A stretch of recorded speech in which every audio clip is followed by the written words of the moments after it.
I flew to Miami without warning and found my son between life and death in a hospital. His wife was celebrating with her new boyfriend in Paris. I just made one call and froze all her accounts. 30 minutes later, she lost her mind. Subscribe to the channel for more stories like this and comment the city you're watching from. The phone rang at 3:17 a.m., piercing through the silence of my Chicago apartment like a knife through my chest. I knew immediately that something was terribly wrong. Good news never comes at that hour. "Is this Patrick Morrison?" The voice was clinical, professional, the kind that delivers life-altering news every day without flinching. "Yes, this is Patrick." My throat felt dry like sandpaper. I was already sitting up in bed, my heart hammering against my ribs. "Mr. Morrison, I'm calling from Jackson Memorial Hospital in Miami. Your son Scott has been in a serious automobile accident. He's in critical condition, and we need you to come immediately." The words hit me like a physical blow. Scott, my boy, the son I'd barely spoken to in the past 2 years because of that woman he married. Isabella had made it clear that I wasn't welcome in their perfect little life, and like a fool, I'd let the distance grow between us. "How bad is it?" I managed to ask, though I wasn't sure I wanted to hear the answer. "Mr. Morrison, your son sustained severe head trauma and internal injuries. He's currently in an induced coma. The next 48 hours are critical." I felt the blood drain from my face. An induced coma, critical condition. The words echoed in my mind as I struggled to process them. "I'll be there as soon as possible." "Is his wife there, Isabella?" There was a pause that seemed to stretch forever. "We've been trying to reach Mrs. Morrison as well. She was listed as his emergency contact, but we haven't been able to connect with her yet." Something cold settled in my stomach. Haven't been able to connect with her? What kind of wife doesn't answer when her husband is dying in a hospital? "I'm flying out immediately," I said, already throwing off the covers and reaching for my clothes. "Tell Scott I'm coming. Tell him his father is coming." The next hour was a blur of frantic activity. I called my assistant, had her book the first flight to Miami, and threw whatever I could grab into a suitcase. My hands were shaking so badly I could barely zip it closed. 28 years ago, I'd held that little boy in my arms for the first time, promising him I'd always be there to protect him. And where had I been when he needed me most? 1,000 miles away, nursing my wounded pride because his wife had made it clear I wasn't good enough for their social circle. The drive to O'Hare felt eternal. Every red light was torture. Every minute that passed was another minute Scott was fighting for his life without me there. I kept thinking about the last conversation we'd had 3 months ago at his birthday dinner. Isabella had been icy toward me the entire evening, making subtle digs about my working-class background, and how Scott had elevated himself since their marriage. Scott had barely looked at me, nodding along with whatever she said like a trained dog. I'd left that dinner angry and hurt, telling myself that if my son wanted to choose his snobbish wife over his father, that was his choice. Now, sitting in my car racing toward the airport, I realized how petty and stupid I'd been. Scott was still my son, still that little boy who used to beg me to read him bedtime stories and throw a baseball with him in the backyard. The flight to Miami was the longest 4 hours of my life. I stared out the window into the darkness, replaying every argument, every missed call, every invitation I'd declined because I knew Isabella would make the evening miserable. I'd let my pride cost me precious time with my son, and now I might never get that time back. When the plane finally touched down in Miami, I was the first one off, practically running through the terminal. The taxi driver must have seen the desperation in my face because he didn't say a word during the ride to the hospital, just drove fast and got me there. Jackson Memorial Hospital loomed before me like a fortress, all concrete and glass, and the antiseptic smell that seems to cling to every medical facility.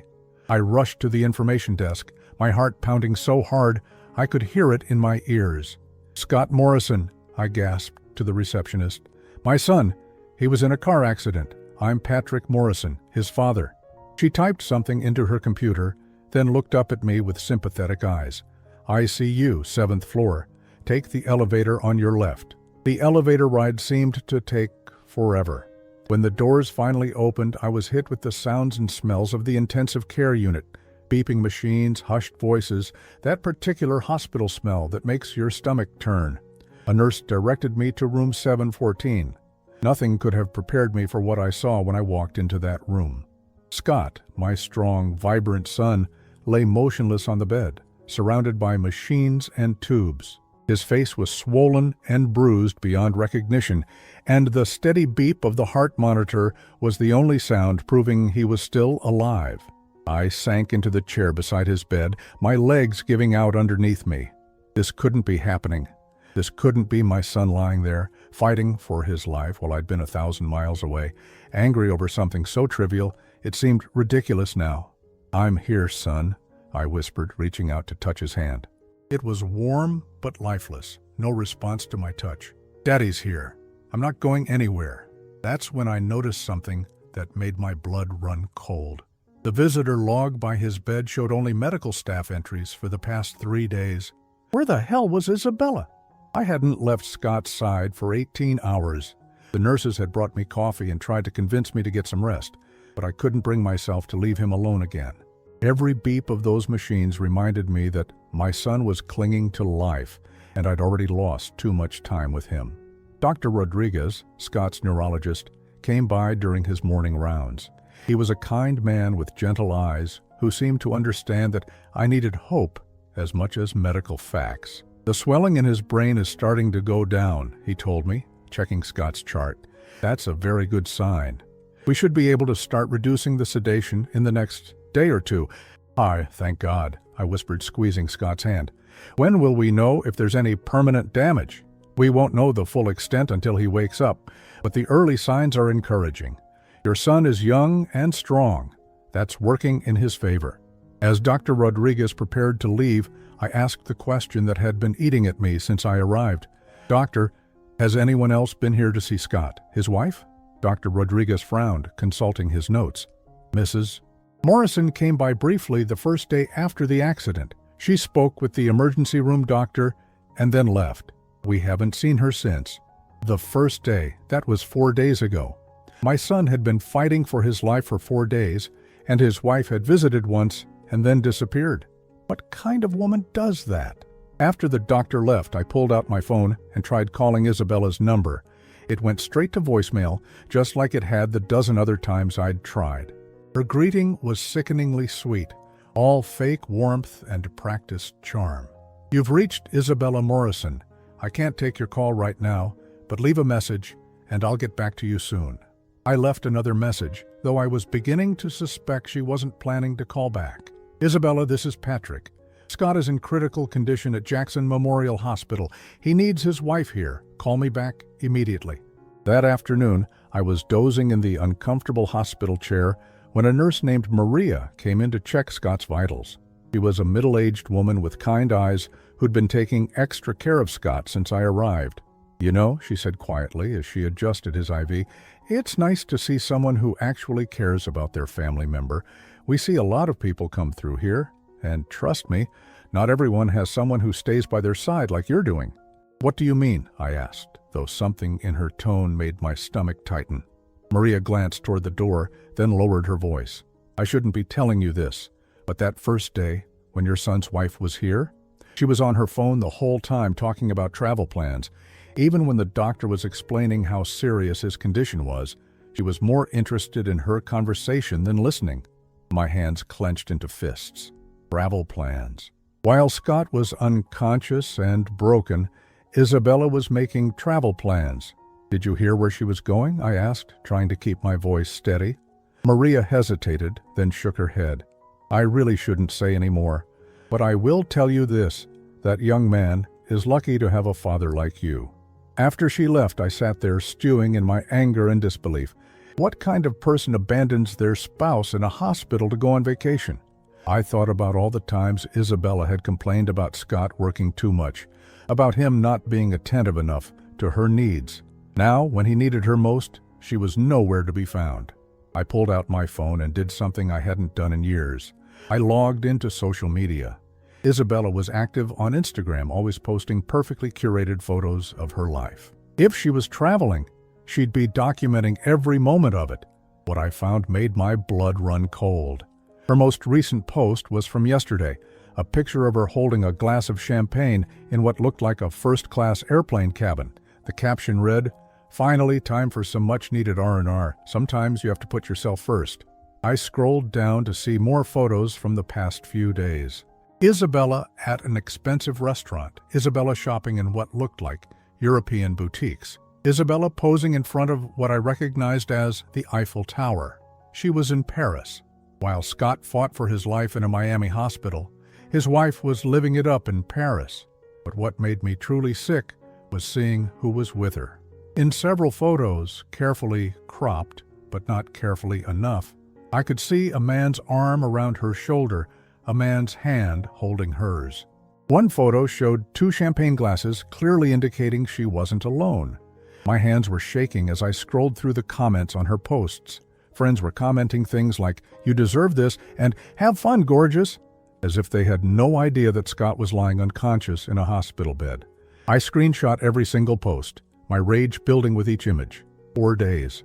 Scott had been in critical condition for 4 days, and not only had Isabella abandoned him, she was parading her new romance all over social media for the world to see. I called her number again, and this time, when it went to voicemail, I didn't hold back. "Isabella, this is Patrick. I know you're in Paris. I've seen your Instagram posts. While your husband is in a coma fighting for his life, you're playing tourist with some man. I don't know what kind of person you think you are, but this is disgusting even for you. Scott deserves better than this. He's always deserved better than you." I hung up, my heart pounding with fury. But anger wasn't going to help Scott. I needed to think, to plan. Isabella clearly had no intention of coming back, which meant someone needed to make medical decisions for Scott if his condition changed. Someone needed to protect his interests while he couldn't protect himself. I walked over to Scott's bed and took his hand again. He looked so peaceful, so vulnerable. How could the woman who'd promised to love him in sickness and in health just abandon him like this? "Don't worry, son," I whispered. "I'm going to take care of everything, and when you wake up, you're going to see exactly who the people in your life really are." The next morning brought news that made everything even more complicated. Dr. Rodriguez found me in Scott's room, holding a stack of papers. "Mr. Morrison, we need to discuss your son's medical decisions. Normally, his wife would be the one we'd consult, but since we can't reach her, she's in Paris," I said flatly. "She's been there for days, while Scott's been fighting for his life." Dr. Rodriguez's eyebrows shot up in surprise. "I see. Well, in that case, we should discuss medical power of attorney. Do you know if Scott has any legal documents designating who should make decisions if he's incapacitated?" A cold realization washed over me. If Scott had given Isabella medical power of attorney, she could make life or death decisions from her Paris vacation. She could decide to withdraw care, to move him to a cheaper facility, to do whatever served her interests rather than his. I had to find out what legal documents Scott had signed, and I had to find out fast. I spent the next morning making calls from Scott's hospital room while he lay motionless beside me. First, I contacted his lawyer, then his accountant, and finally his business partner. What I discovered made my blood boil with a rage I hadn't felt since my own divorce 20 years ago. Scott's lawyer, David Chen, met me at the hospital that afternoon. He was a sharp man in his 40s who'd handled Scott's business contracts, but his expression when he walked into the room told me he had bad news. "Patrick, I'm going to be straight with you," David said, settling into the chair across from me. "Scott gave Isabella power of attorney over his medical and financial affairs when they married 3 years ago. It's standard for most couples. But given the current circumstances, she can pull the plug on him if she wants to," I finished, the words tasting bitter in my mouth. "Theoretically, yes. She can make medical decisions, access his accounts, even sell assets if she deems it necessary for his care." David paused, studying my face. "Patrick, where exactly is Isabella right now?" I pulled out my phone and showed him the Instagram posts I'd screenshotted. "Paris? Having the time of her life while her husband fights for his life." David's face went pale as he scrolled through the images. This is beyond callous. And who is this man she's with? I don't know yet, but I'm going to find out. I leaned forward, my voice dropping to a whisper so the nurses wouldn't overhear. David, I need you to tell me exactly what kind of access Isabella has to Scott's finances. All of it. David pulled out his tablet and began scrolling through documents. She's a signatory on all his personal accounts, joint owner of their house, and she has access to the business accounts as well, since Scott listed her as his business partner's emergency contact for financial matters. Business accounts? My stomach dropped. Scott had built a successful consulting firm over the past 5 years. If Isabella could access those funds... Patrick, I'm going to check something. David's fingers flew across his tablet. After a few minutes, his face went white. Oh, Christ. What is it? I have access to Scott's business account records through our legal portal. There have been significant withdrawals over the past 2 weeks, large transfers to what looks like Isabella's personal account. I felt like I might vomit. How much? $85,000, all transferred in the weeks leading up to the accident. David looked up at me with horror in his eyes. Patrick, it looks like she was planning something. These transfers weren't random expenses. My mind was racing. Isabella had been systematically draining Scott's accounts before the accident. This wasn't grief or shock making her disappear to Paris. This was premeditation. She'd been planning to leave him, and the accident had just given her the perfect opportunity to disappear with his money. There's more, David said grimly.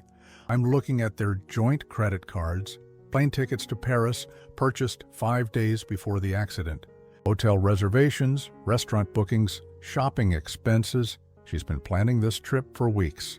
The pieces were falling into place, and the picture they formed was uglier than I'd imagined. Isabella hadn't just abandoned Scott in his time of need, she'd robbed him first. David, what can we do legally? Can we freeze the accounts? With Scott incapacitated and Isabella having power of attorney, it's complicated, but... He paused, thinking, there might be a way. If we can prove she's abandoned her responsibilities as his medical proxy and is acting against his interests, we could petition for emergency guardianship. Do it, I said without hesitation, whatever it takes. After David left, I sat alone with Scott, my mind churning with anger and disbelief. I thought about all the warning signs I'd ignored because I'd been too proud to interfere in his marriage. Isabella's constant complaints about money, her expensive tastes, the way she'd always seemed more interested in what Scott could provide than in Scott himself. My phone buzzed with a text message from an unknown number. When I opened it, I found photos that made my blood run cold. They were clearly taken by someone who knew Isabella. Candid shots of her in Paris with a man I now recognized as Marcus Webb, Scott's former business partner. The man Scott had trusted enough to give access to company accounts. The photos showed them laughing together at dinner, kissing on a bridge over the Seine, shopping arm in arm on the Champs-Élysées. But what made my hands shake with rage was the timestamp on the photos. They were taken yesterday and today, while Scott was still in critical condition. The text message that came with the photos was from someone named Jennifer. I thought you should know what Isabella's really doing. I used to work with her, and I can't stand seeing Scott being treated like this. There are more photos if you need them. I immediately called the number. Jennifer turned out to be a former colleague of Isabella's who'd quit because she couldn't stand Isabella's manipulative behavior. Mr. Morrison, Jennifer said, I'm so sorry about Scott.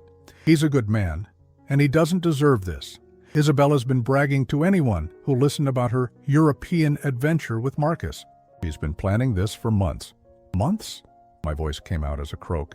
She's been having an affair with Marcus for almost a year. They've been funneling money out of Scott's account slowly so he wouldn't notice. I have emails, text messages, proof of everything if you need it. I felt like the floor was falling out from under me. This wasn't just abandonment. This was calculated theft and betrayal on a massive scale. Jennifer, can you send me everything you have? Scott's going to need all the evidence we can get. Already on its way to your email. And, Mr. Morrison, Isabella thinks Scott's going to die. She told Marcus that if he doesn't make it, she'll inherit everything and they can start their new life together without any complications. The phone slipped from my hand and clattered to the floor. Isabella was actually hoping Scott would die. My son's own wife was sitting in Paris, hoping he wouldn't recover so she could inherit his assets and run off with her lover. I looked at Scott lying there so still and vulnerable, and something hardened inside me. Isabella had underestimated one crucial thing.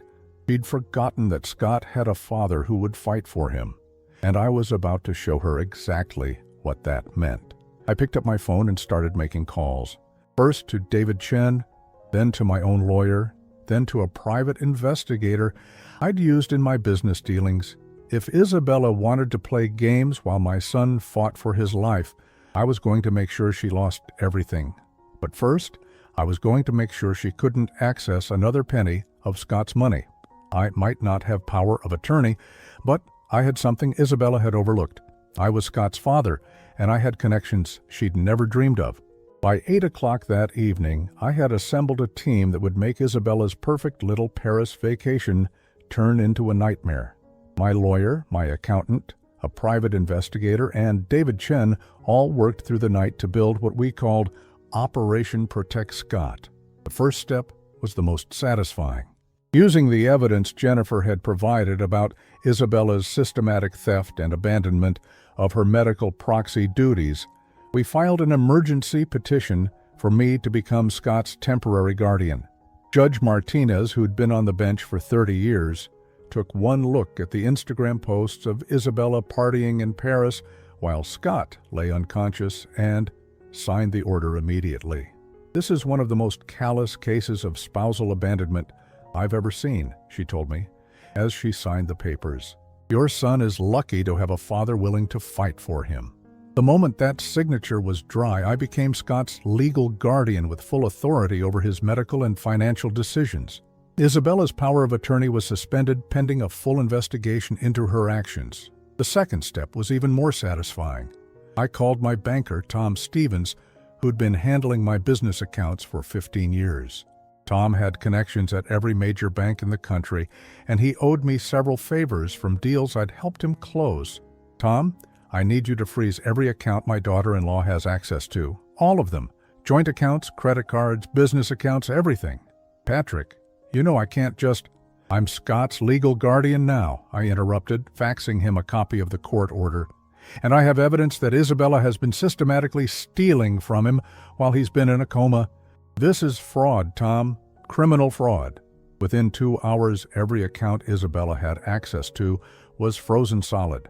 Her credit cards, debit cards, the joint checking account, even the emergency credit line Scott had set up for his business, all of it was locked down tighter than Fort Knox. I was sitting in Scott's hospital room at 11:30 p.m. when my phone rang. I didn't recognize the international number, but I had a feeling I knew exactly who was calling. "Hello, Isabella," I said calmly. "Patrick, what the hell have you done?" Her voice was shrill, panicked, completely different from the cool, controlled tone she usually used. "My cards aren't working. The hotel is threatening to kick me out." "What did you do?" "I protected my son from a thief," I replied, my voice steady as ice. "Did you really think you could steal from Scott while he was fighting for his life and get away with it?" "I didn't steal anything. That money was mine too." "We're married."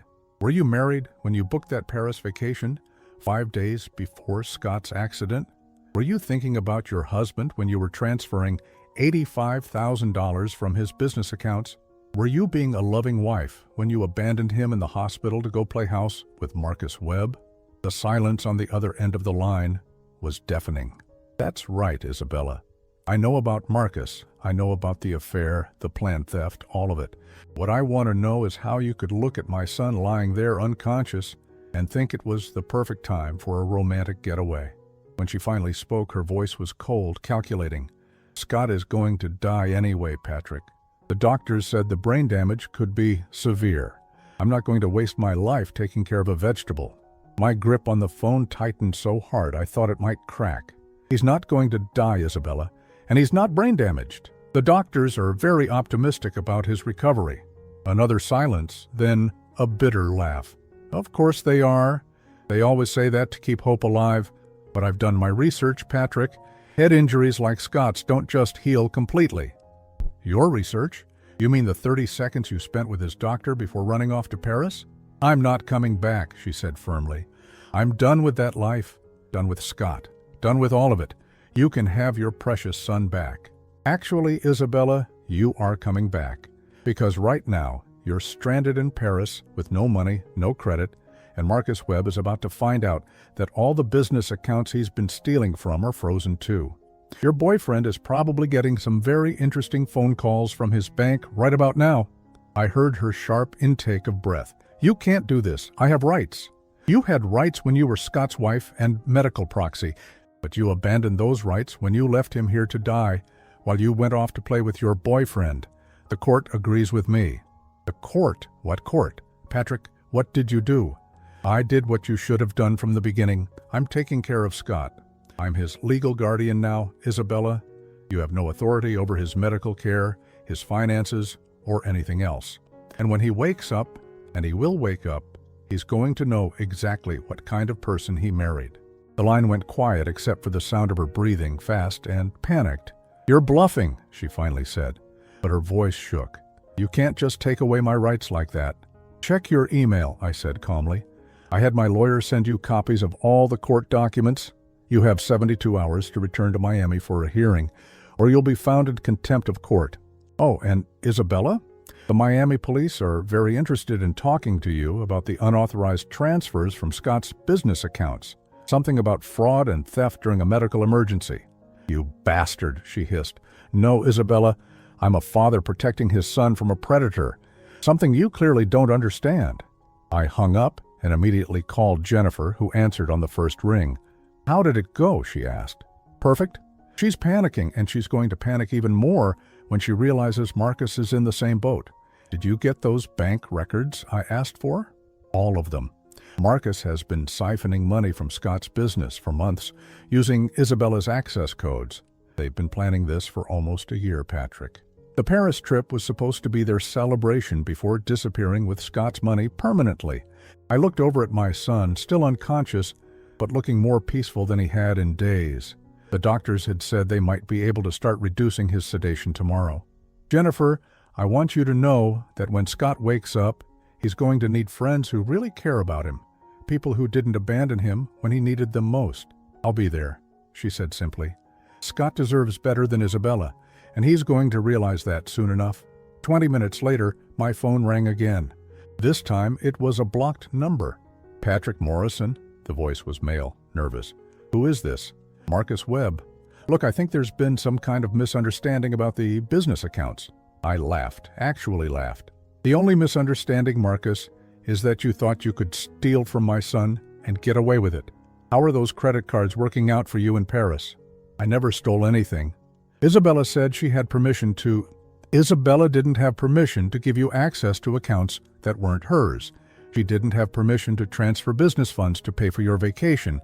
And she certainly didn't have permission to plan her husband's financial ruin while he was unconscious in a hospital bed. Look, we can work this out. I can pay the money back. You're going to pay it back whether we work it out or not, Marcus. The question is whether you do it from Paris or from a Miami jail cell. The line went dead. I settled back into my chair beside Scott's bed, feeling more at peace than I had in days.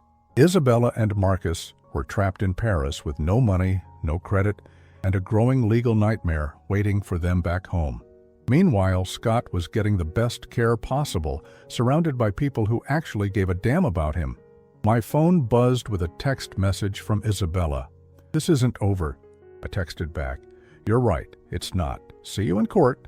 Monday morning brought news that made Isabella's situation go from bad to catastrophic. I was having coffee with David Chen in the hospital cafeteria when he got a call that made him smile for the first time since this nightmare began. That was my contact at the FBI's Financial Crimes Unit, he said, hanging up. They're very interested in the Marcus and Isabella show. International wire fraud, theft during a medical emergency, conspiracy to defraud. They're looking at some serious federal charges. But that wasn't the worst news Isabella would get that day.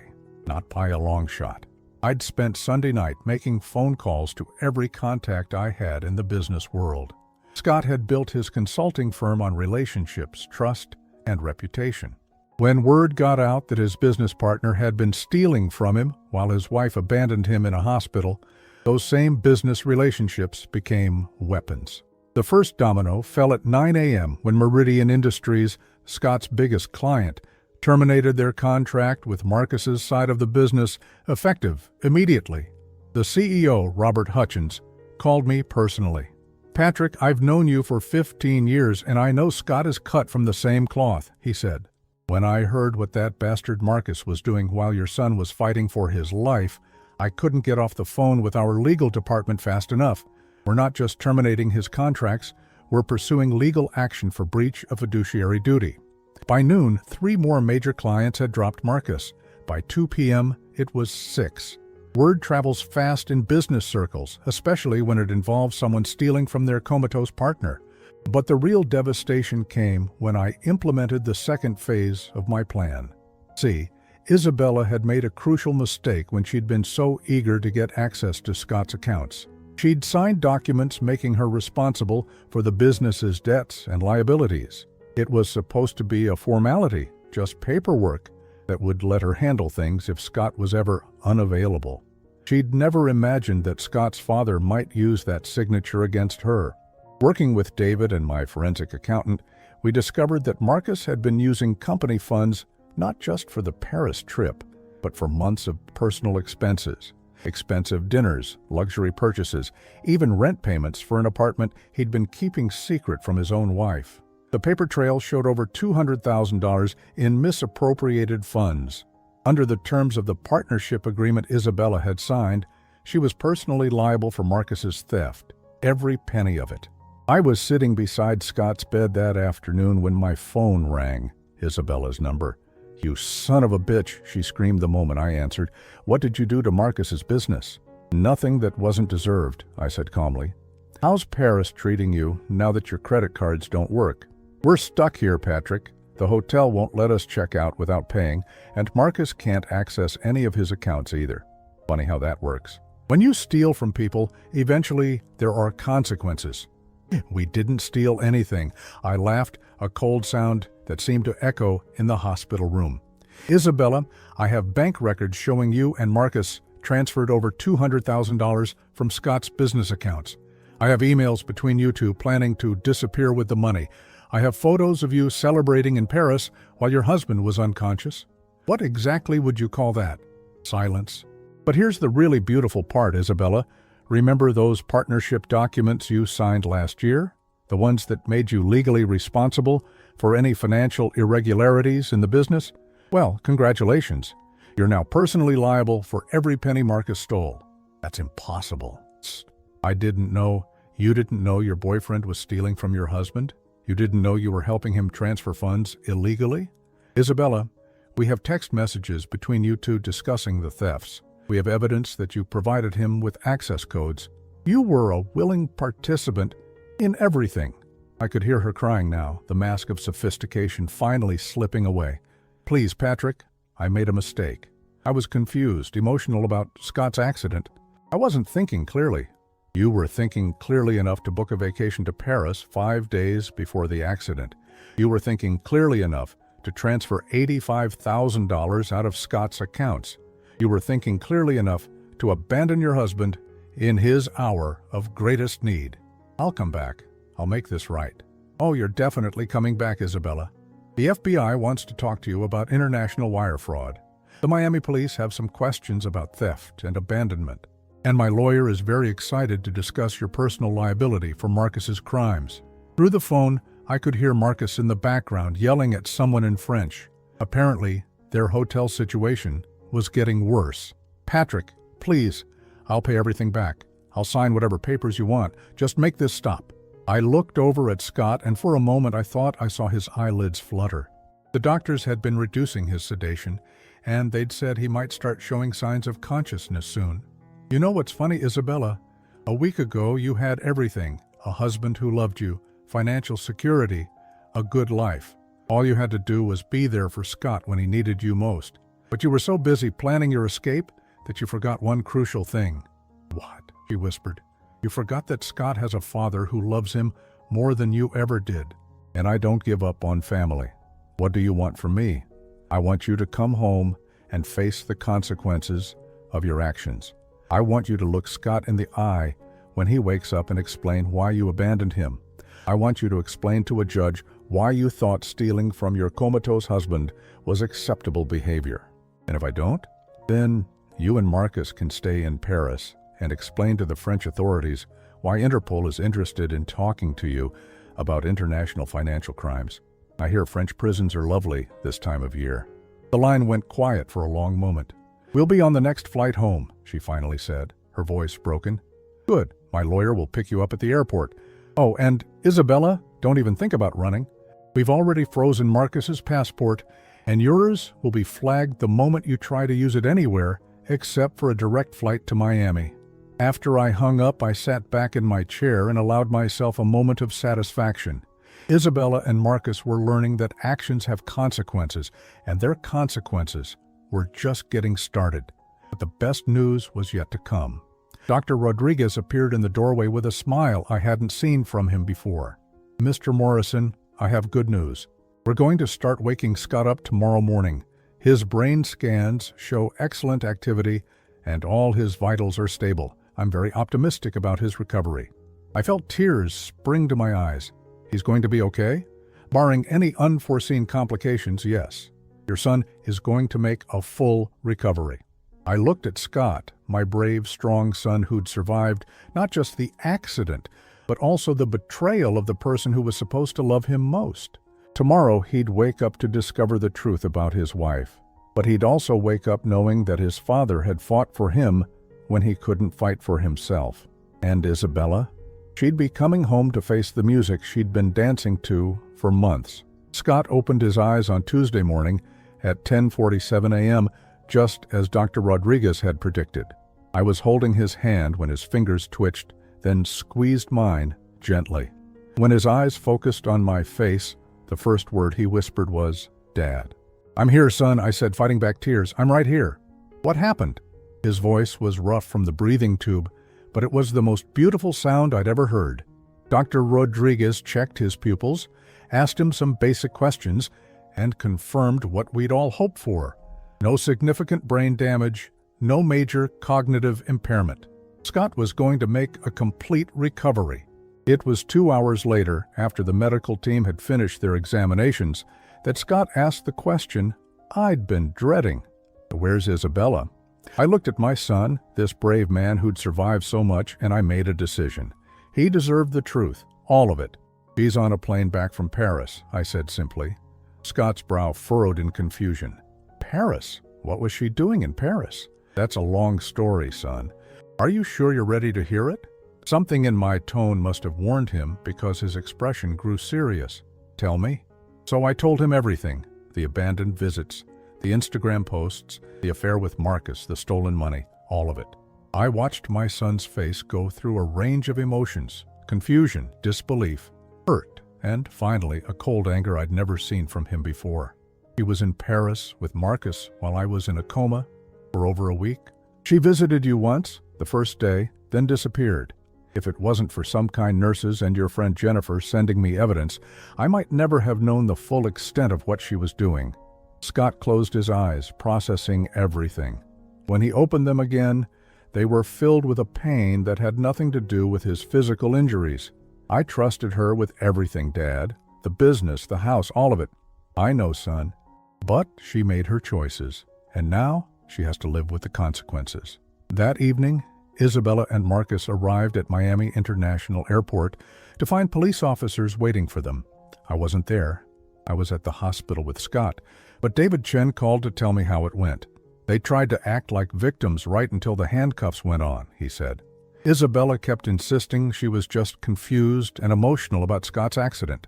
Marcus tried to claim he was just helping a friend in need. "What are the charges?" "For now, fraud, theft, conspiracy to commit wire fraud, and abandonment of fiduciary duty. The FBI is still building their case for the federal charges. Isabella's looking at serious prison time, and Marcus might lose everything: his business, his house, his marriage." His wife filed for divorce the moment she found out about the affair and the stolen money.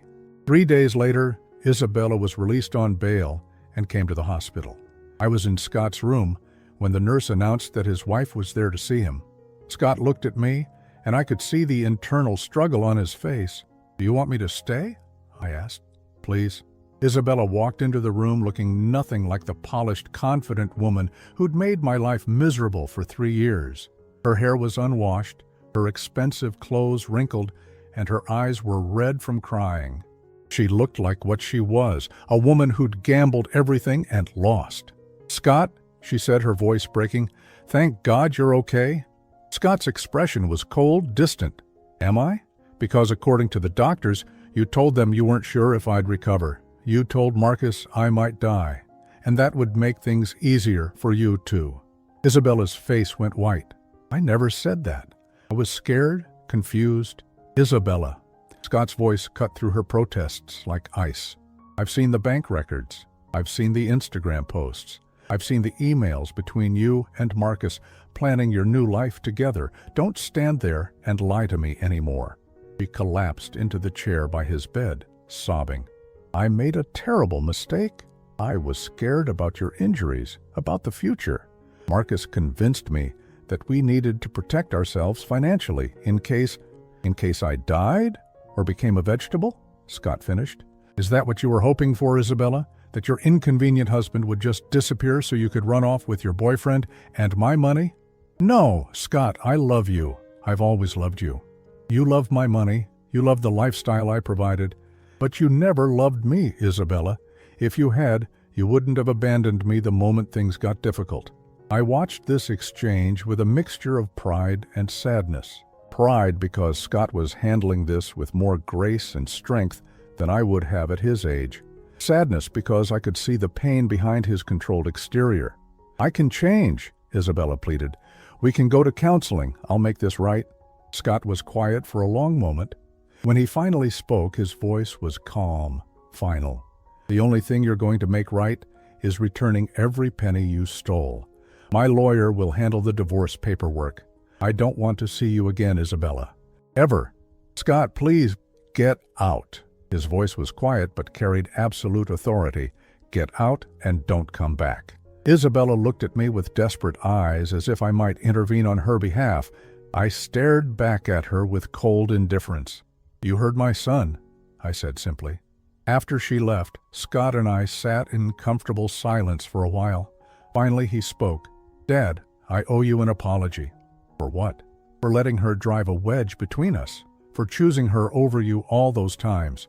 For not seeing what she really was." I reached over and squeezed his hand. "Son, you don't owe me any apologies. You loved your wife, and there's no shame in that. The shame is all hers. I missed you, Dad. These past 2 years, I missed having you in my life. I missed you too, more than you know." 6 months later, Scott was completely recovered and had rebuilt his business stronger than ever. The clients who dropped Marcus came back to work exclusively with Scott, impressed by his integrity and his handling of the crisis.